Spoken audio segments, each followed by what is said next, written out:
ভারতবর্ষে বিজেপি সমস্ত মসজিদের তলা থেকে মন্দির খুঁজে বার করতে চায়। সারা পৃথিবীতে মাটির তলায় কোন মিনারেল আছে, কোথাও তেল আছে নাকি খোঁজা হয়। ভারতবর্ষ হচ্ছে এমন একটা দেশ যেখানে মসজিদের তলায় মন্দির আছে নাকি সেটা নিয়ে খোঁজা হয়। কোনো মুসলিম ছেলেকে দিয়ে জোর করে জয় শ্রীরাম বলাতে হয়, তাহলে কি ভগবানের নাম নেওয়ার লোক কম পড়ে যাচ্ছে? বাংলাদেশের সংখ্যালঘু হিন্দুদের নির্যাতনের কথা বলে বাংলাদেশকে চাপে রেখে ভারতের সমস্ত মসজিদ ভেঙে মন্দির তৈরি করার প্রতিযোগিতায় নেমেছেন নরেন্দ্র মোদী। আর এবার সেই মোদীর বিরুদ্ধে গিয়ে ভারতের মুসলমানদের পক্ষে কথা বলতে শুরু করেছে ভারতের হিন্দু নাগরিকরা। গত 5 আগস্টের পর থেকে বাংলাদেশের সংখ্যালঘু হিন্দুদের উপর নির্যাতন হচ্ছে এমন দাবি করে কলকাতার কয়েকজন বিজেপি নেতা মিথ্যা তথ্য ছড়িয়ে বাংলাদেশের বিরুদ্ধে প্রতিবাদ করলেও বাংলাদেশের সংখ্যালঘু নির্যাতনের বিষয়ে চুপ ছিলেন ভারতের কেন্দ্রীয় সরকার। ভারতের কট্টর হিন্দুত্ববাদী মোদী সরকারের এমন চুপ থাকার বিষয়টি নিয়ে আমাদের মনে সন্দেহ জন্মাতে থাকে নতুন কোনো ফন্দি আঁকছেন নরেন্দ্র মোদী। আর সেই সন্দেহ সত্যি হলো যখন গত 25 নভেম্বর ভারতের উত্তরপ্রদেশে মসজিদের নিচে মন্দির খুঁজতে গিয়ে মসজিদের ভিতরে থাকা 3 জন মুসলিম যুবককে গুলি করে হত্যা করে মোদী প্রশাসন। ভারতবর্ষে বিজেপি সমস্ত মসজিদের তলা থেকে মন্দির খুঁজে বার করতে চায়।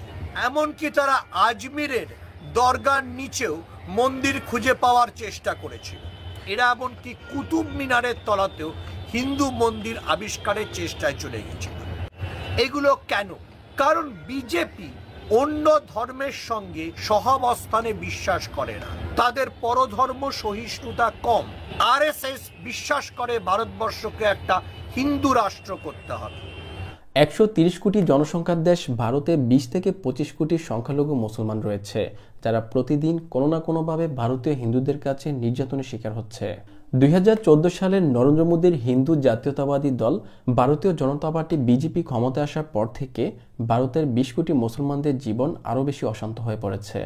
2024 সালে মার্কিন বার্তা সংস্থা রয়টার্সের একটি প্রতিবেদনে ভারতের সংখ্যালঘুদের নির্যাতনের কথা উঠে এসেছে। বিশেষ করে সংখ্যালঘু মুসলিম এবং খ্রিস্টান ধর্মাবলম্বীদের উপর হামলা, আক্রমণ এবং তাদের সম্পত্তি ভাঙচুরের ঘটনা ঘটছে ভারতে।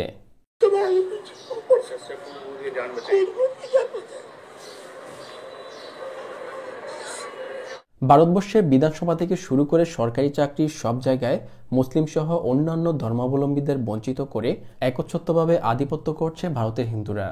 ভারতবর্ষে মুসলমান জনসংখ্যার যত শতাংশ আছে, বিধানসভাতে, লোকসভাতে কতজন প্রতিনিধি আছে ভারতবর্ষে, সরকারি চাকরিতে কতজন মুসলমানের প্রতিনিধিত্ব আছে তারা জনসংখ্যার হিসাব অনুযায়ী।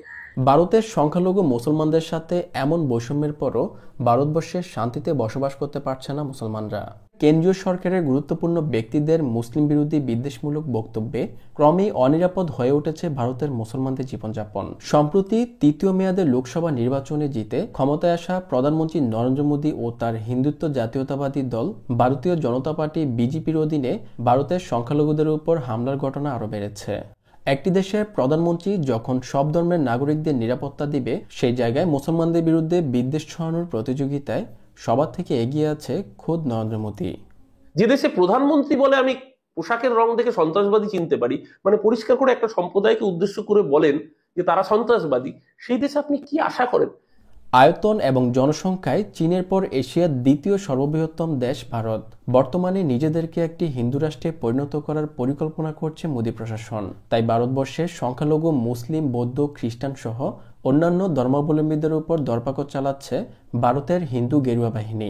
এরই মধ্যে মুসলমানদের ঐতিহাসিক স্থাপনা এবং ধর্মীয় উপাসনালয়গুলো টার্গেট করে ভেঙে ফেলছে কট্টর হিন্দুত্ববাদী মোদী সরকার। বিশ্বের বিভিন্ন দেশ যখন মাটির নিচ থেকে তেল, কয়লা, খনিজ সম্পদ খোঁজে, তখন ভারত মসজিদের নিচে মন্দির খোঁজার কাজে ব্যস্ত হয়ে পড়েছে, যা নিয়ে ক্ষুব্ধ ভারতীয় হিন্দু নাগরিকরাও। ভারতবর্ষ হচ্ছে এমন একটা দেশ যেই দেশে কোন মসজিদের তলায় কোন মন্দির আছে, কোন মসজিদের তলায়, কোন ঈদগার তলায় কোন মন্দিরের চূড়ো আছে, এগুলো খোঁজা হয়। সারা পৃথিবীতে মাটির তলায় কোন মিনারেল আছে, কোথাও তেল আছে নাকি খোঁজা হয়। ভারতবর্ষ হচ্ছে এমন একটা দেশ যেখানে মসজিদের তলায় মন্দির আছে নাকি সেটা নিয়ে খোঁজা হয়, সেটা নিয়ে হই হট্টগোল হয়, আর সেটা নিয়ে মানুষ মারা যায়। শুধু যে মসজিদের নিচে মন্দির খোঁজার কাজে ব্যস্ত তা নয়, ভারতের মুসলমানদের ধরে ধরে জোর করে জয় শ্রীরাম বলাচ্ছে হিন্দুরা।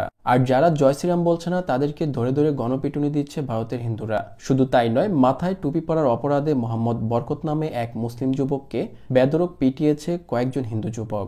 মুসলিম ছেলেকে দিয়ে জোর করে জয় শ্রীরাম বলাতে হয়, তাহলে কি ভগবানের নাম নেওয়ার লোক কম পড়ে যাচ্ছে? ভারতবর্ষে আমি যতদূর জানি 130 থেকে 40 কোটি মানুষ, যার অধিকাংশ অর্থাৎ 100 কোটি প্রায় হিন্দু সমাজের বসবাস। ভারতবর্ষে 20 থেকে 30 কোটি মুসলিম সমাজের বসবাস। কিন্তু কোনোদিন ভারতবর্ষে যে কোনো হিন্দু ভাই বা হিন্দু বোনকে তাকে ধরে বলা হচ্ছে যে এই বল আল্লাহু আকবার, বল আজমির খাজা বাবা, বল দাদা বাবা, বল অমুক, এগুলো কোনোদিন তো শুনিনি। তাহলে এই ধরনের ঘটনাগুলো কেন বাড়ছে? এত কিছুর পরও ধর্ম নিরপেক্ষতার কথা বলে গলা ফাটানো ভারতের হিন্দুত্ববাদী সরকার নরেন্দ্র মোদী নিজ দেশের ধর্মনিরপেক্ষতা কতটা অটুট রেখেছে তাই এখন সবার প্রশ্ন। বাংলাদেশের নিরাপদ হিন্দুদের আরও বেশি নিরাপত্তার কথা বলে বাংলাদেশে যেই অস্থিতিশীলতা তৈরি করেছে ভারত, প্রকৃত অর্থে ভারতের সংখ্যালঘু মুসলমানদের কতটা নিরাপদে রেখেছে নরেন্দ্র মোদী। সম্প্রতি এই নিয়ে নরেন্দ্র মোদীর বিরুদ্ধে আওয়াজ তুলতে শুরু করেছে ভারতের হিন্দুরা। দর্শক, ভারতের মুসলমানদের ঐতিহাসিক মসজিদগুলো ভেঙে যেভাবে মোদী প্রশাসন একের পর এক মন্দির তৈরি করছে, এর বিরোধিতা করছেন কারা কারা? আপনাদের মতামত অবশ্যই কমেন্ট করবেন।